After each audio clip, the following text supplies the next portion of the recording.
টাকা হাওলাদ নেওয়ার সময় পায়ে ধরে, আবার টাকা চাইলে সে ঝাড়ি মারে।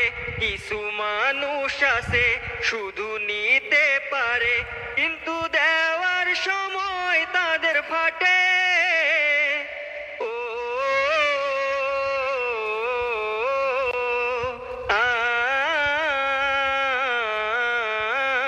আমার বাড়ি কিছু টাকা ছিল, একজন হঠাৎ করে হাওলাদ নিল।